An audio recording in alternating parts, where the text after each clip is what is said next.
Shalom. Shalom Bapak Ibu dan Saudara yang terkasih dalam Tuhan. Pada pagi hari ini kita bersyukur boleh menikmati anugerah Tuhan, kebaikan Tuhan, dan kita akan membaca merenungkan sebagian daripada firman Tuhan dalam Keluaran pasal yang ke-20 ya. Kita mau lihat bersama-sama ke-10 firman disampaikan oleh Tuhan kepada umat melalui Musa. Jadi Musa ada pertemuan dengan Allah ya, dan Tuhan memberikan firman ini. Mari kita membaca, kita lihat bersama-sama ya.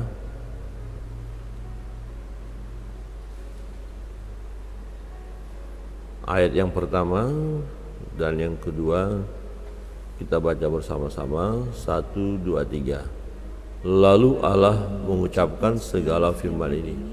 Akulah Tuhan Allahmu yang membawa engkau keluar dari tanah Mesir, dari tempat perbudakan. Nah, diawali dari pernyataan Allah. Siapakah diri Allah? Ya, dikatakan aku Tuhan. Ya, Yahweh, Tuhan yang membawa engkau keluar dari tanah Mesir, yang membebaskan umat dari perbudakan, tetapi mereka masih dalam perjalanan. Nah, bagaimana supaya mereka sampai kepada tempat yang dituju, supaya mereka bisa sampai berhasil? Maka inilah ya yang diperintahkan Tuhan kepada mereka. Nah, di ayat ketiga berkata, kita baca bersama-sama. 1, 2, 3. Jangan ada padamu Allah lain di hadapanku. Nah, ini sangat penting sekali, karena kalau kita melihat ketika bangsa Israel ini keluar dari perbudakan itu, nah seringkali mereka mengalami kejatuhan adalah jatuh kepada penyembahan berhala. Ya, penyembahan berhala, dan Tuhan katakan jangan ada Allah lain di hadapanku. Jadi Allah itu Esa. Ya, jadi jangan ada Allah lain, hanya Allah, Tuhan, Yahweh, itu ya, hanya itu saja yang harus disembah. Nah, juga jangan membuat sesuatu yang menggantikan kedudukan Allah yang untuk kemudian disembah. Di ayat 4 berkata, jangan membuat bagimu patung yang menyerupai apapun yang ada di langit, di atas, atau yang ada di bumi, di bawah, atau yang ada di dalam air di bawah bumi.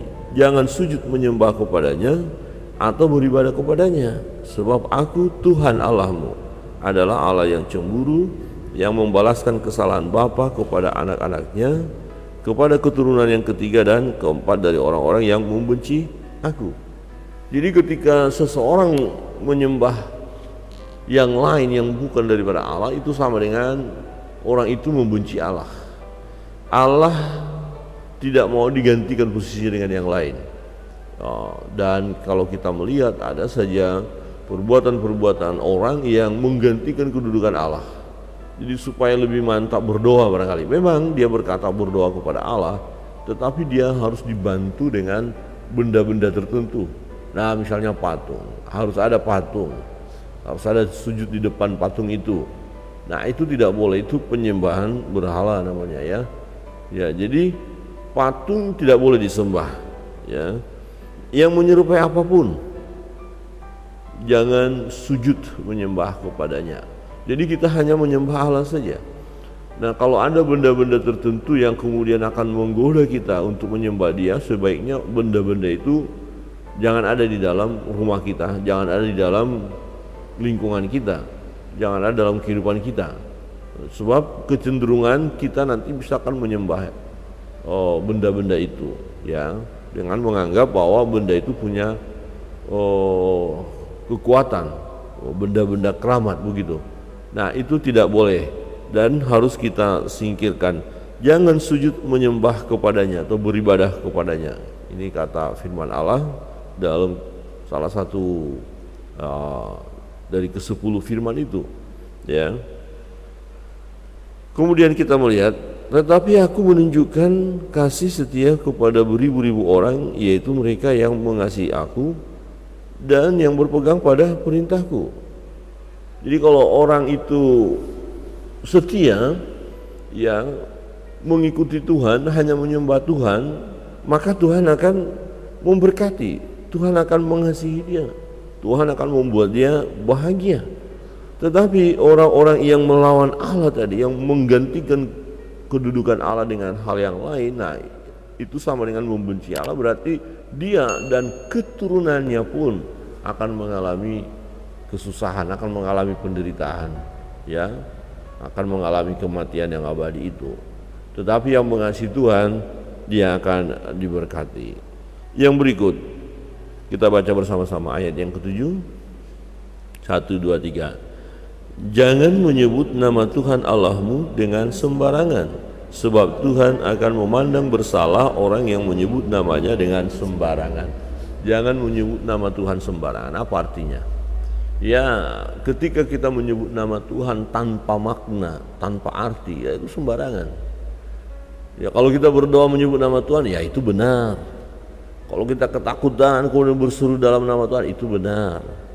Tapi kalau kita melakukan hal yang jahat terus menyebut nama Tuhan, nah itu tidak benar. Ya, kemudian kita asal sebut saja tanpa arti, tanpa makna, ya sama saja kita mempermainkan. Ya, termasuk kalau latah aja itu menyebut nama Tuhan tapi latah, ya itu juga penyebutan nama Tuhan dengan cara yang tidak benar. Jadi nama Tuhan kita sebut karena memang kita sedang berhubungan dengan Tuhan. Nah, misalnya melalui doa, permohonan atau pujian, kita sebut nama Tuhan. Nah, itu benar. Tetapi bagaimana kita sedang mabuk-mabukan terus nyebut nama Tuhan? Kita sedang pesta pora dengan cara yang duniawi itu, tapi kita menyebut nama Tuhan. Itu namanya menyebut nama Tuhan sembarangan. Ya, tidak pada tempatnya, ya, dan tidak pada kepentingannya. Itu namanya mengolok-olok nama Tuhan. Nah, itu sangat berbahaya Bapak Ibu Saudara yang dikasihi dalam Tuhan. Jadi kita harus menyebut nama Tuhan ya dengan cara yang benar, dalam situasi yang benar, bukan hanya asal sebut, karena nama Tuhan itu kudus. Dan berikut di ayat 8 dikatakan, ingatlah dan kuduskanlah hari Sabat, 6 hari lamanya engkau akan bekerja dan melakukan segala pekerjaanmu, tetapi hari ke-7 adalah hari Sabat Tuhan Allahmu. Maka jangan melakukan sesuatu pekerjaan, engkau atau anakmu laki-laki atau anakmu perempuan, atau hambamu laki-laki atau hambamu perempuan, atau hewanmu atau orang asing yang di tempat kediamanmu. Sebab 6 hari lamanya Tuhan menjadikan langit dan bumi, laut dan segala isinya, dan ia berhenti pada hari ke-7. Itulah sebabnya Tuhan memberkati hari Sabat dan menguduskannya. Yang terkasih dalam Tuhan, ingat dan kuduskan hari Sabat. Artinya ada satu hari perhentian itu, dan kita pun ya harus melakukannya sesuai dengan firman Allah. Jadi di mana satu hari di mana khusus kita beribadah kepada Allah, tidak mengerjakan pekerjaan yang seperti biasa tiap-tiap hari itu. Kalau misalnya kita petani, ya Pak, hari Minggu itu misalnya untuk kita, hari Sabat itu sebenarnya hari Sabtu ya, hari ke-7. Tetapi kita menggunakan hari Minggu, hari kemenangan, kebangkitan Yesus Kristus. Ya, jadi satu hari di mana kita beribadah, waktu khusus kepada Allah. Nah, prinsipnya gini, 6 hari kita bekerja, silakan. Memang itu 6 hari itu adalah hari di mana kita harus bekerja. Tetapi hari yang ke-7, satu hari dari satu minggu itu, kita fokus datang kepada Tuhan, kita fokus beribadah kepada Dia, memuji Dia tanpa diganggu oleh pekerjaan-pekerjaan yang lain. Jadi hubungan pribadi kita dengan Allah kita harus lakukan. Nah, ini tidak boleh diabaikan. Tetapi faktanya adalah banyak orang-orang Kristen tidak melakukannya. Terlalu sibuk dengan pekerjaan, terlalu sibuk untuk mencari nafkah, ya supaya kaya, supaya banyak uang gitu ya. Nah, itu satu tindakan yang keliru. Padahal berkat itu telah Tuhan sediakan selama kita bekerja 6 hari. Jadi orang yang bekerja di hari ke-7 itu sesungguhnya tidak dapat apa-apa. Seperti mana ketika turun, ya hari pertama sampai hari ke-6 itu saja. Tetapi berkat untuk hari ke-7 sudah Tuhan sediakan. Di hari ke-6 itu Allah membuat lebih. Ya, karena ada persiapan untuk hari ke-7. Jadi hari yang ke-7 orang keluar cari mana nggak dapat apa-apa. Ya, jadi kita melihat satu hari buat Tuhan, ya. Kalau kita menggunakannya itu di hari Minggu, ya, hari Minggu di mana kita yang beribadah kepada Allah. Nah, saudara yang terkasih dalam Tuhan, bagian ini berbicara hubungan kita dengan Allah. Jadi kalau kita lihat 10 hukum, ya, yang 1 dan sampai 5, ya 4 ya, berbicara dengan hubungan dengan Allah. Ya, bagaimana tindakan kita, perbuatan kita, apa yang harus kita lakukan di hadapan Allah. Nah, yang kemudian berikut 5 sampai ke 10 itu ya berbicara hubungan sesama dan secara juga untuk orang tua, ya, ada di sini, ya. Mari kita membaca ayat 12. 1, 2, 3.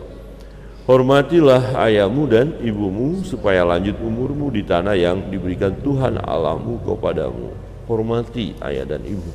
Nah, ini juga penting sekali karena ternyata banyak orang-orang yang tidak menghormati ayah dan ibunya, ya. Apalagi ayah dan ibunya sudah tua, tidak bisa buat apa-apa. Akhirnya ditelantarkan, daripada saya susah, nyusah-nyusahin saja ini orang tua. Wah, ngeri, ya. Ya, tapi faktanya ada. Ya, diabaikan orang tuanya, dicuekin, tidak dipedulikan. Ya, asik dengan diri sendiri, anak asik dengan kehidupannya sendiri. Nah, itu melanggar firman Allah. Ya, jadi kita sebagai anak harus hormat kepada ayah dan ibu kita. Apa yang harus kita lakukan? Wujud hormat kepada orang tua kita, ayah dan ibu kita. Ya, pertama kita tidak membangkang, ya, tidak melawan dia, tidak mengata-ngatai dia, orang tua itu dengan sesuatu yang tidak benar. Ya, jadi mengikuti perintah-perintah mereka, melakukannya, dan kemudian ketika mereka sudah tua, ya kita harus bantu kehidupannya, menolong dia. Ya, mungkin orang tua yang sudah sangat tua ini harus kita mandikan karena dia sudah nggak bisa mandi sendiri. Ya, harus kita suapin. Ya, jadi jangan kita biarkan orang tua itu ya mengalami kesengsaraan. Dia sudah tua, sudah mengalami sengsara, tapi dibiarkan begitu saja, ya tambah sengsara. Jadi kita harus memperhatikan orang tua. Nah, kita yang masih punya orang tua, bersyukurlah dan beri yang terbaik untuk orang tua. Layani orang tua, doakan, perhatikan juga kehidupan mereka, ya, jangan dibiarkan. Nah, ini peristiwa orang-orang tua ditelantarkan sangat banyak, ya. Karena apa? Anak-anak sibuk semua dengan keluarga masing-masing. Memang orang tua tidak menuntut. Karena anak-anaknya sudah berkeluarga, ya mereka sudah urusan sendiri. Ya, tetapi setidaknya kita sebagai anak harus perhatikan orang tua kita, ayah dan ibu kita. Amin. Harus dirawat, dijaga. Ya, bukankah mereka yang membesarkan kita? Ya, misalnya seorang ibu melahirkan itu antara hidup dan mati. Setelah kita lahir, ketika kita menangis, dia peluk, dia rawat kita, dia beri yang terbaik bagi kita, dia pelihara dan dibesarkan kita. Kemudian kita berhasil. Nah, setelah kita berhasil, kok bisa-bisanya kita lupa kepada orang tua? Wah, ini kebangetan, ya. Nah, itu sebabnya peraturan daripada Tuhan dari antara 10 hukum itu sangat penting, dikatakan hormati ayahmu dan ibumu, jangan melawan mereka, ya. Jadi kalau kita menghormati ayah dan ibu kita, dikatakan kita lanjut umur, kita akan bahagia, kita akan senang, kita akan diberkati. Nah, kemudian berikut dikatakan jangan membunuh. Ini peraturannya supaya jangan membunuh. Fakta kita temukan juga banyak orang melakukan pembunuhan, ya, karena emosi, kemarahan yang luar biasa. Jadi ini pegang perintah Tuhan, jangan membunuh. Apalagi membunuh mengataskan nama Tuhan itu nggak benar. Bagaimana kita membunuh tapi menyebut nama Tuhan? Bunuh orang tapi sebut nama Tuhan, itu sesuatu yang keliru. Ya, Tuhan tidak menghendaki kita membunuh orang lain, apapun alasannya. Ya, kita tidak boleh menghilangkan nyawa orang lain. Kemudian jangan berzina. Ya, nah ini adalah dosa perzinahan. Ya, jadi kalau dalam satu rumah tangga haruslah dimulai dari pemberkatan dulu, ya, muda-mudi saling jatuh cinta dan tidak boleh melakukan hubungan seks sebelum diberkati. Nah, setelah diberkati itu menjadi rumah tangga yang bahagia, yang sesuai dengan kehendak Allah. Jadi jangan berzina, jangan melakukan hubungan suami istri dengan orang yang bukan pasangan suami istri. Ya, jadi ini perzinahan ya namanya. Kemudian jangan mencuri. Nah, ternyata ya ini kebiasaan mencuri itu banyak yang terjadi ya. Nah, orang Kristen pun ya masih ada juga yang melakukan pencurian. Jadi agamanya saja Kristen. Jadi ini pegang firman Tuhan, jangan mencuri. Ya. Kemudian di ayat yang berikut dikatakan jangan mengucapkan saksi dusta tentang sesamamu, jangan berbohong.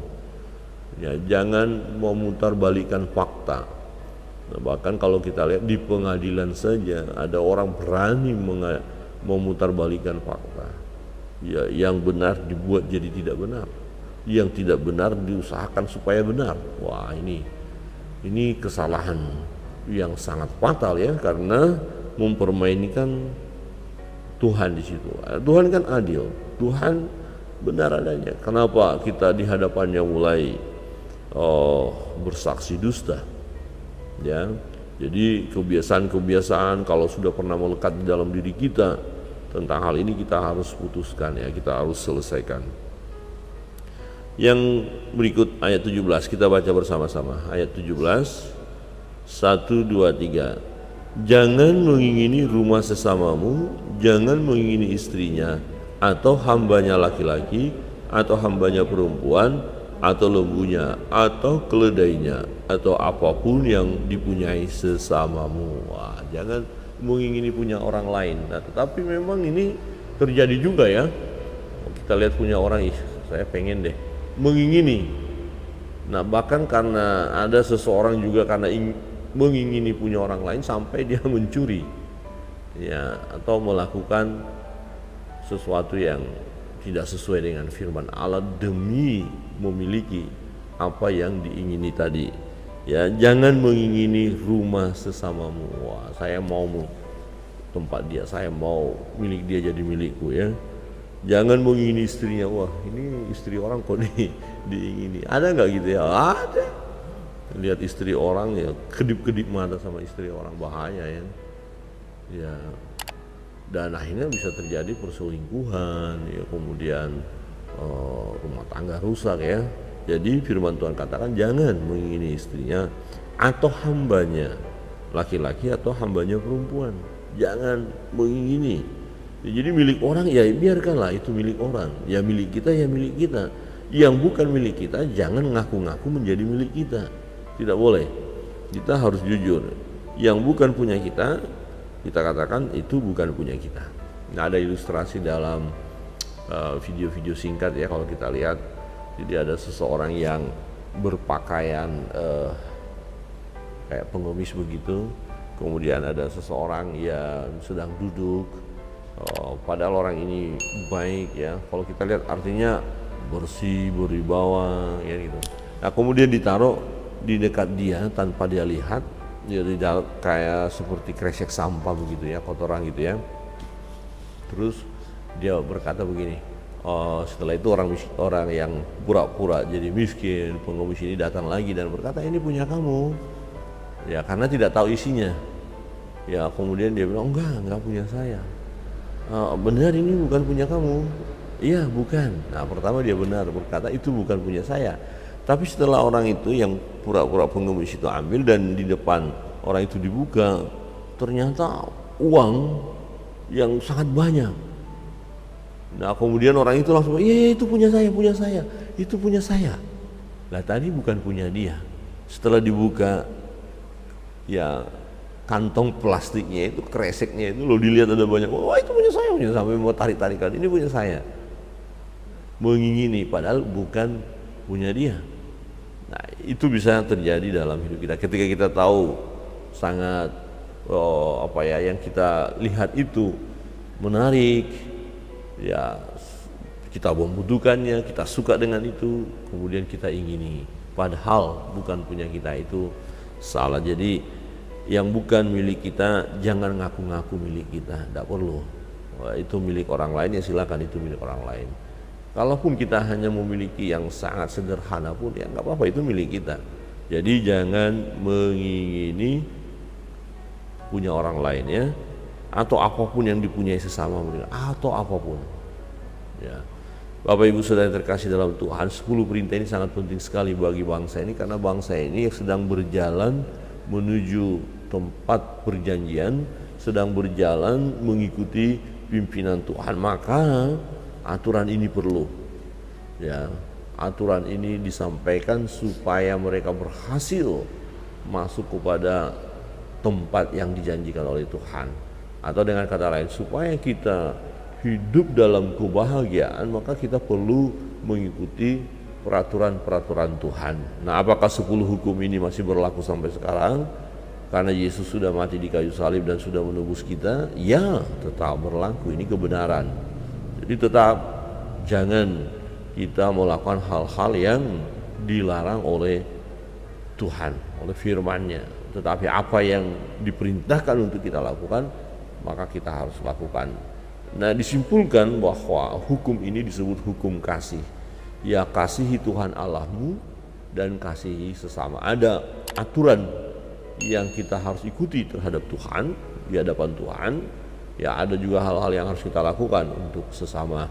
Kiranya Tuhan memberkati kita, tetap semangat, ya, pegang teguh firman Tuhan, dan kita pasti berhasil ya masuk dalam kebahagiaan, dan janji-janji Allah itu tergenapi di dalam diri kita karena kita setia mengikut Dia. Bukan hanya kita yang diberkati, tapi anak-anak kita, cucu-cucu kita kelak pun akan diberkati oleh Tuhan. Tuhan Yesus memberkati kita. Kita akan masuk dalam doa-doa kita. Bapak Ibu Saudara yang terkasih dalam Tuhan, apapun yang menjadi beban pergumulan kita, mari datang kepada Tuhan. Bahkan juga kita mau berdoa untuk pergumulan orang lain. Kita tahu orang lain sedang bergumul dan kita rindu dia mengalami pertolongan dari Tuhan. Maka ambil waktu untuk berdoa, ya, menyerahkan mereka kepada Tuhan. Sebelum kita menaikkan doa-doa kita nyanyikan satu pujian ya.